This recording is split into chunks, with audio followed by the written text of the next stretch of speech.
Hi, my name is Mandolin Royal, and today we are going to break this cockerel apart and go over all of his strengths and weaknesses, and hopefully by the end of this video I have a decision on if I'm going to keep him or not. So I went over to Rooster Coop and I was looking for the best and brightest male in the group, and based on what I saw, it was this guy right here. He had the most good aspects from a topical viewpoint, and the others had some pretty obvious flaws. So I saw some wings that were completely out of whack. There was one in there that didn't have a tail from a rumpless gene that came in from a line cross, and it was the same line cross that this guy is from. And some other issues in those individuals that let me know I didn't need them at all. But this one, maybe. So I'm going to take you along as we nitpick through and figure out how long I need to be hanging on to him and if he's going to turn out to have any breeding merit. So he's right at 16 weeks old. I haven't weighed him yet. I'm saving that for when we get to it, when I do the hands-on evaluation. And this might be pretty insightful, and I'm going to talk about some breeding theory too, and talking about where he might come into play on working on some things in my flock. So right now I'm letting him get acclimated. This is his first time in the viewing cage. He's handling it like a champ because he's been left to his own devices. He also popped off as the leader of Rooster Coop. He is the head honcho. So that speaks to his his vigor, his vitality. He's got that box checked already just by being the leading man from that pen. I'm hoping that if I do hang on to him, that I can give him a batch of younger males and that he will treat them with the same courtesy that he treated his peers. He's been a really good leader bird, and that's definitely a trait to consider as far as the temperament goes. So I'm going to put him through his paces. We're going to get hands-on. We're going to see what his structure feels like. We'll get a weight. We'll do a full workup from his comb to his tail, all the way down to his toes. We'll see if this guy earns himself a reprieve, because my meat buyer is going to be along for the others. But every time I've got a batch in Rooster Coop, I'm always looking for the best boy in there who may have slipped through the cracks earlier. I have other favorites elsewhere, but I do like to double check myself. So we'll see what this guy has to offer. So far, I really like his temperament. Alright, so I've given this guy about 20 minutes to crow his full head off, impress the other guys. They're still sounding off. And we're going to see what the visual inspection tells us. We're also going to see what he thinks when I put a camera in his face. So if we look at him right now, he's watching me watch him. I see an ever so slight yellow cast to the feathers, so he may develop yellowing in the future, but the only way to find out is to keep on growing them. But if we start at the tip of his beak, he doesn't have as much bluing as what would be desired for the beak color, but it's nice and wide and stout, a little bit curved. Not too bad. The comb and wattles are a comparable size, but the comb is kind of terrible. There's extra spikes, there's a wave, and a dip. But what he has going for him is the size of it, because my line typically has oversized combs, and I'm making incremental improvements in that department, and this guy could help with size. He has too many spikes, but none of them are conjoined. That's a good thing. His blade, that's the back part, it has separation from his skull. It's well lifted. Just a little bend to it, but the fact that there's separation from the blade to the skull is something that I need to look at. Because some of my guys, it'll hug the skull, and that's not desired. His eye color is darker than the typical orange to yellow. I need more of that. His earlobes have just a little spattering of white, not much. They should have white earlobes. If you see the white circle, that's the actual ear. And that flap of skin underneath it, that's the earlobe. There's only a teeny bit of white in there, which is enough. If I put him with girls that have a stronger white earlobe, then I'll get a percentage of offspring that inherit better earlobes. I would have to be picky on combs. He's so interested in what I'm talking about. Yeah, we're talking about your future, buddy. So he's still feathering in. I can tell by the lack of fullness in the hackle around the neck that he has a lot of new feather growth going on.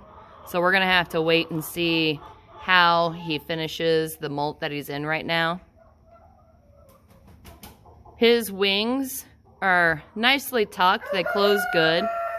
And they follow the back angle pretty close. They're not too high. They're not too low. They're within the desired set. And that's important just for their ability to chicken. Like, I would see maximum flight capabilities from a bird that had correct wings. If the wings are wrong, it affects that. And if they need to escape and evade from a predator, you don't want to give them a reason to be slowed down by poor wing quality. Overall, he's fairly balanced in shape. He could use a little more body depth, but that might also come with age. So that's another reason to keep him growing longer. Starting to sound like I'm talking myself into keeping him. See how the legs are set pretty center with his body? Like, picture a line right there with the leg coming straight up. He has just as much bird on the front as he does the back. That's a good thing to see. Back length. His length is proportionate to the rest of them. It's not too short, not too long. So that's good. Leg color, it's blue. It could be darker, but he's also flushing into hormones and picking up like a blush of pink, which could affect tone. I really want to get darker blue legs, though. I'm going to have to do incremental improvements. His tail is much fuller than what I normally see from my guys. My guys lean towards having a pretty thin tail, and this guy looks like he might actually develop some decent fullness. I mean, it's not going to be like a crazy big heavy tail, but there's promise in this tail. I think it may be worth waiting to see. Let me see if I can get a profile shot. Show me your front.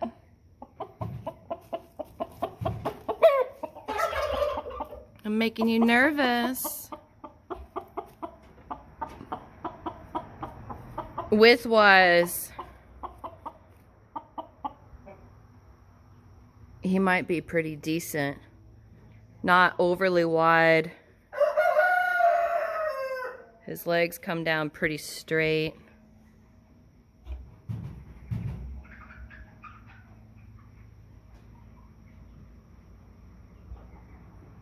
I think the worst thing about him might be his comb. When I was carrying him over, he felt pretty meaty, but he's definitely daintier in size. And I think I'll grab a younger male that's peer to my line and show you the difference of daintiness from bulk. And I do like to hang on to at least one daintier male to keep myself in line And that way I can take extra large, heavy females and put them with these daintier males. And that result actually really works out pretty well for me. So I try to keep the ingredients within the flock so that I can do that every season. I'll probably talk a little bit more about that too.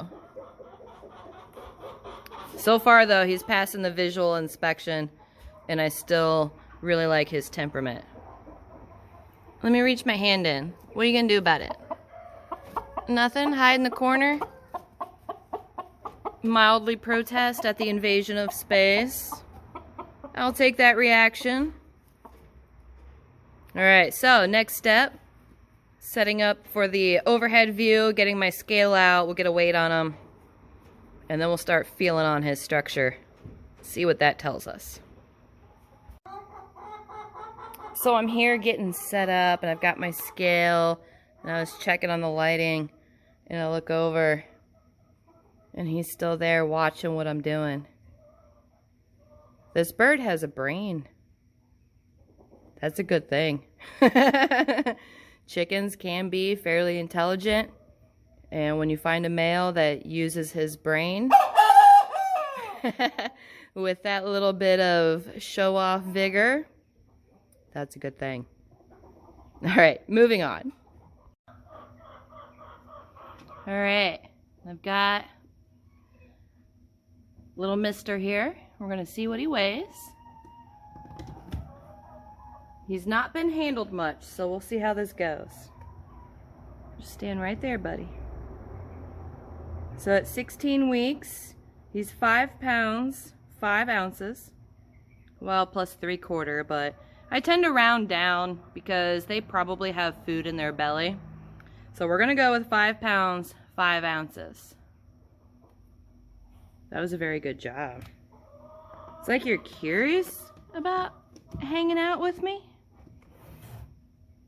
I'm really liking his temperament.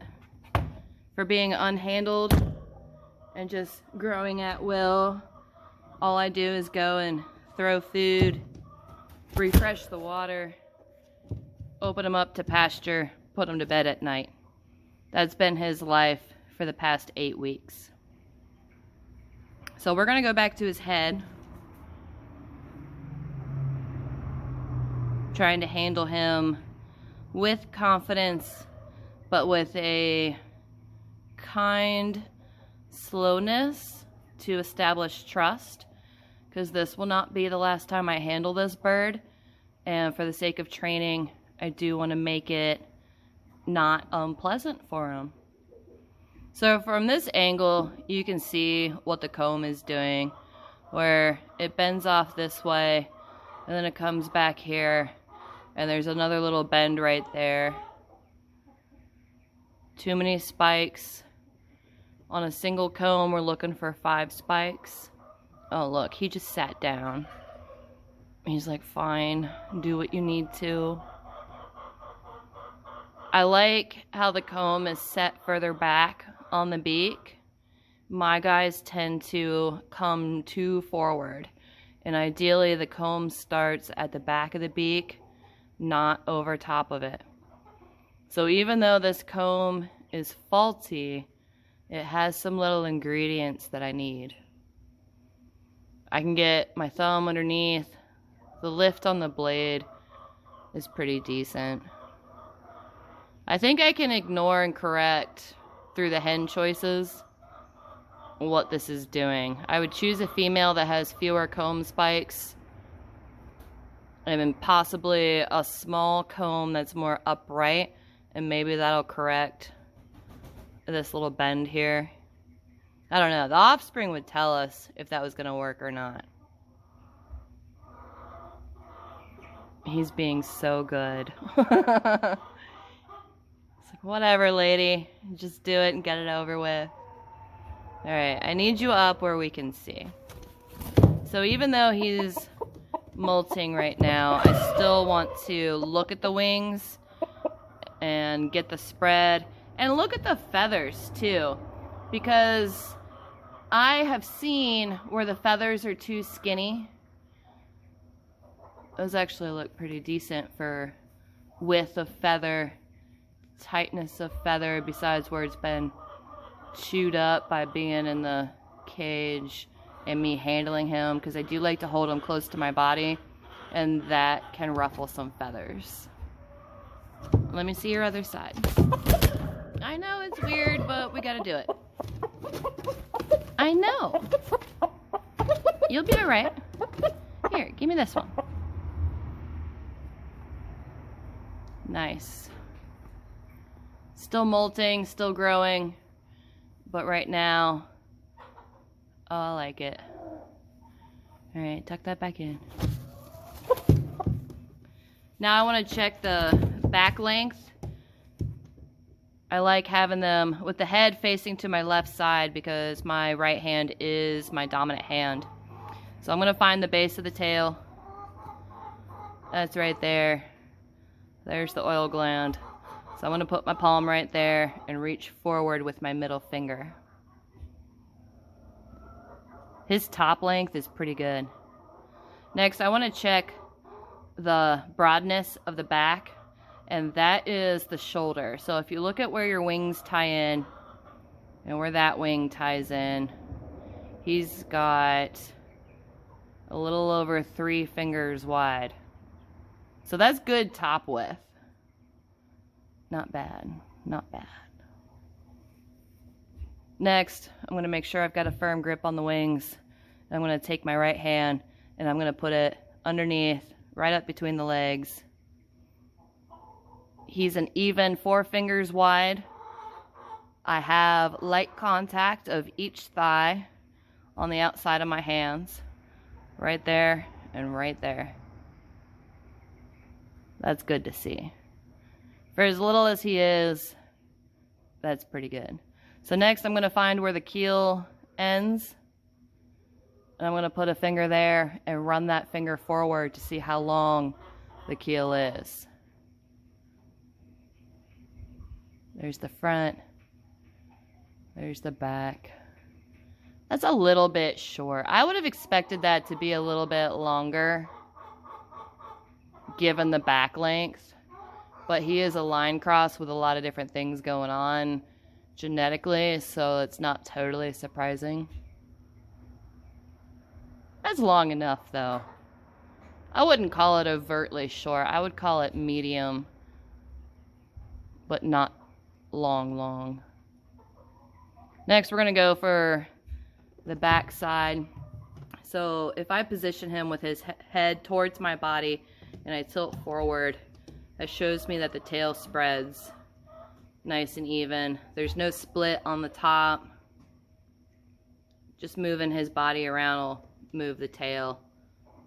That's good. Next, I'm going to hide his head under my left arm.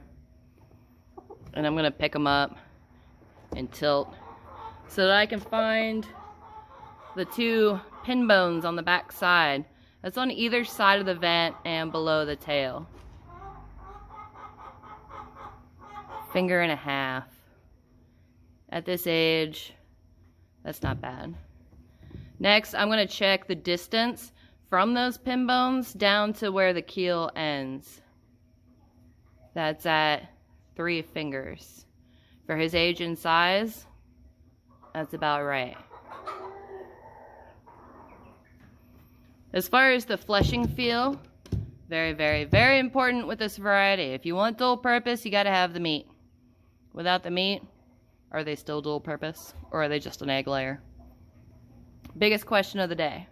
So if I go up to the front of him and I get my hand onto his chest, I'm feeling for the broadness. I'm looking for that to be well filled in, and I'm looking for that to be carried down the length of the keel. He feels pretty good. The condition is quite nice.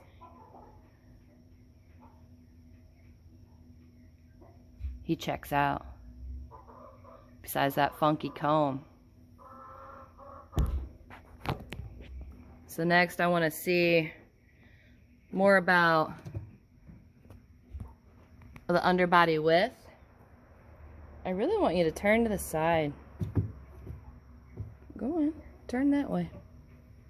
Gosh, I like his temperament. Just turn. I know, this is weird. You're not used to it. You're probably not even gonna stand that natural. You're probably gonna look for an exit.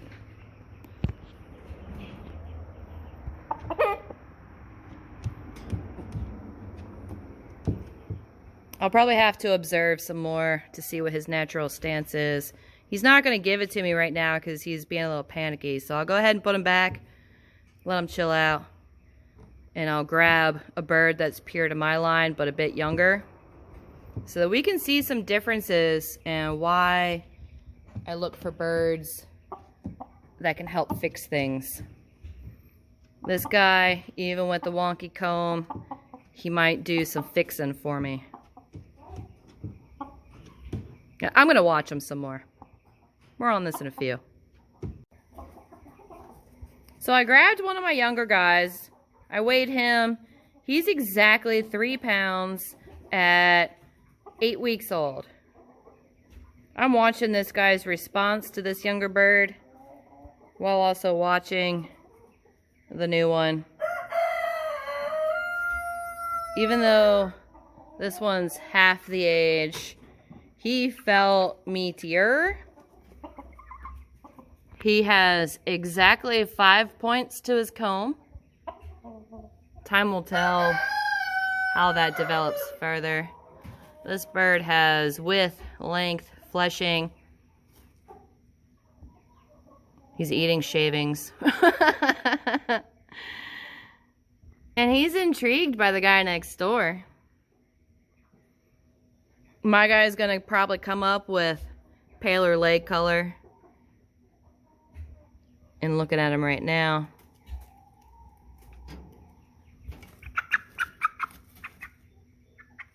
Let me see you better.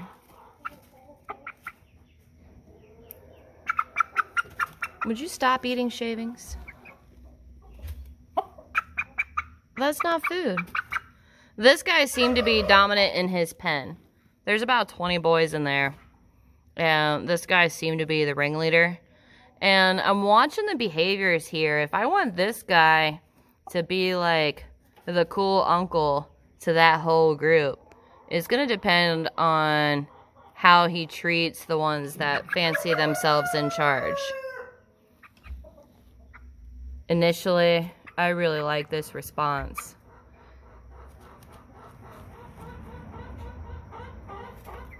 He's already turned his back rather than being bent on attack. So that's real promising. I'm going to go ahead and put this one back before it fills up on shavings. You got your feet in your pen. Why are you being a nerd? You want to impress the older guy? I'm hoping I already got some work done on the combs. This one, the comb right now is back where it should be. I am intentionally stressing him out a little bit to see this guy's response. Intrigued. Watchful.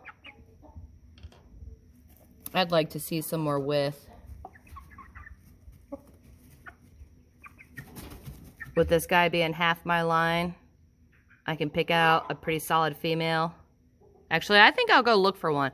I think I'm going to go through the girls and find the dream date and show you. But for 8 weeks difference in age, this bird's going to grow so far past this one. But I have to watch the clunkiness, and I have to watch the bone density. There's a lot of little details. And that's why I like to keep some of these daintier males around. So that I don't overshoot the mark, so I don't change what they are, so I can maintain overall balance. But yeah, let me put this little boy back and find a good female for this one. Just based off of what we saw today. It might change when he grows into himself a bit more. But today, I'm worried about options. I think I am going to reprieve this guy, but let me see what the wife material looks like. So putting a female next to him has rendered him completely speechless. This is his first time seeing a female, because my rooster coop is positioned about 100 feet away from the barn. That way their competition over females is pretty much non-existent. So he's not sure what's going on. All he knows is that she's very pretty. So I weighed her. She's 6 pounds 11 ounces. She has more than a pound on him currently, but he's gonna need a full year to show us the more mature weight, and he might add another half pound or so leading up to 2 years old. But this female is giant compared to him. She's got 4 spikes on her comb, and she's got wider earlobes. It wasn't as upright as I was hoping to find in the flock, but she would be a pretty good contender to possibly get some pretty promising offspring where the traits balanced out. Technically, her comb is a bit large and it's double folded, meaning that first it dips to the right before it dips to the other side. I guess depending on which way you're looking at it. But we could hope for a balance. Her eye color is a little lighter, so we'd be looking at darker like his. Her tail, though, thin and puny. If he puts a fuller tail on the offspring with a better comb and with wider earlobes, now we're getting somewhere. It's not going to be all of the offspring. It would only be a percentage. And it's that improved percentage that we're looking for. She's got much darker leg color. Are you going to show us? Or are you going to be rude? She's not quite a year old. She'll turn a year in September. I like her a lot. She grew well. She lays great. Coloring's on point. But I would say these two are compatible. He'll probably need an adjustment period before I put girls with him. And another little tidbit, something that I do. This male in this pen, he's my rock star this season. And I like to put grow outs next to him because they get to watch how he runs the flock. This guy is really fair, he's honest, he's hardworking, he's protective, he's kind. He's a real solid male. So I like to surround him with younger males so that they can see how it's done. This guy hasn't had that opportunity, so he would have to go through a little bit of a Cockerel boot camp, see how things go here. And if he figures it out, he gets to stay. If he doesn't, then I make room and put another one in. Look at the difference in leg color. And she is so extra meaty and long, and she had a really great feel, which is why she's here. She's been really productive and a good female in her own right.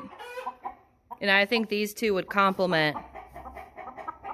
So the fact that I found a good female for him, that's half the battle right there. So I'm going to let this guy grow some more. I want to see what happens.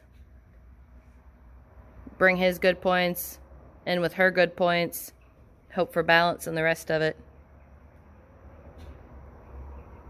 Because that's what breeding is. Setting up the individuals intentionally to reach the greater goals. No, you're not escaping. So I'm going to go ahead and set him up with some food and water and figure out where I'm going to put him. And if I'm going to try and trust him with the younger males, I'll put her back where she goes. She's not convinced that she likes him. He's going to have to learn how to flirt. And that's very much a thing in poultry. Sometimes people will set up some new breeding groups and they're not seeing fertility, and it's because the male doesn't know how to get the interest of the girls.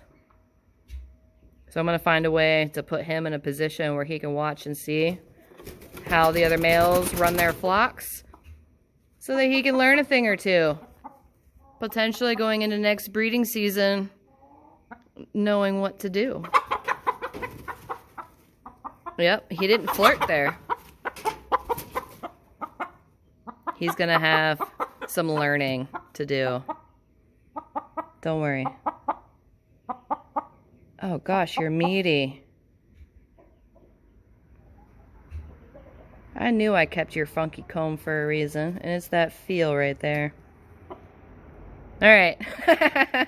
I'm going to get everybody set up and figure out how I'm going to keep this guy. He's talked me into it. I see some benefits. So more on this later. Feel free to like and subscribe as I go through this little learning adventure.